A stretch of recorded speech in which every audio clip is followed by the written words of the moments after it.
was at university in the 70s, and I was at university when Franco died. And I'm surprised that the difference between university here and university in Spain, and it was only, I mean, 70s is just around the corner. It's not like it was 100 years ago. And it was so different of how universities are here that I thought it would be very interesting for everybody to know. Because so tell us, so you were at university in the 70s? Yes. So tell us where you were, what you were doing. I was in Madrid, and I was at medical school. And I was living in one of the colleges in campus.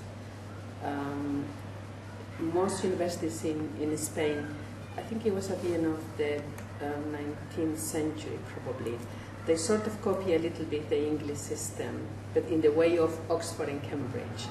And they created the first residence for students. It was in Madrid, the first one that was created. And it's famous because now there is a research center in the residence for students, and there were very famous students there like Salvador Dalí and García Lorca and some of the very famous writers and artists from Spain. We didn't have any freedom at all during our university years. What do you mean by that? During lessons, the classroom was full of armed police. During the lessons? During the lessons, with helmets, with the shields, with the guns. So, what was their purpose? The purpose is that we wouldn't do any meetings. We would not distribute any propaganda. We will not do anything outside our lessons. So the classrooms we have this type of English. Like a lecture theatre? Yeah, that's right. Like lecture steps going up. The top floor, it was all surrounded. The police was there permanently.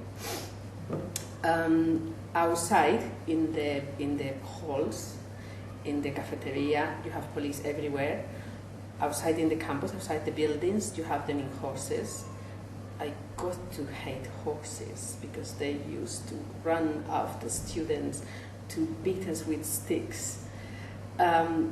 You could not be in a group larger than 3 students because they will come and ask you for identity cards. You have to show your identity card, and if you were more than 3 and all your identity cards were in order, they will disperse you. You have to disperse, no more than 3 students in a group. We used to do meetings, sometimes in between lessons, where someone has to be vigilante always at the front door and the 2 doors at the top.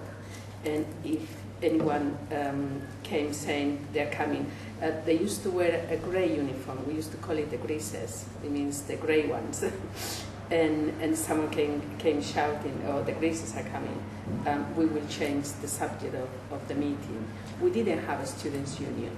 What might you have been having a meeting about? Well, I think at the beginning,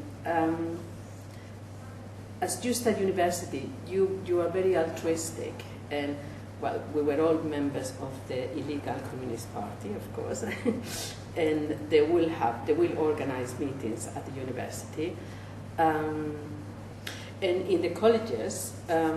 The police will come to the colleges, and we will shout from the windows to the police, very ruthless sometimes. And they will shoot through the windows of the colleges. They will shoot smoke bombs. And there was a particular college. It was called St. John's.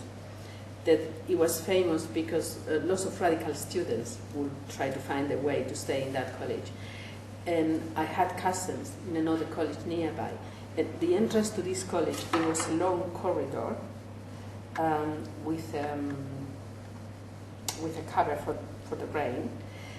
And from time to time, the police would go there, one line of police on this side, one on the other side, and they empty the college everybody out, even people that was in the dispensary because they were sick.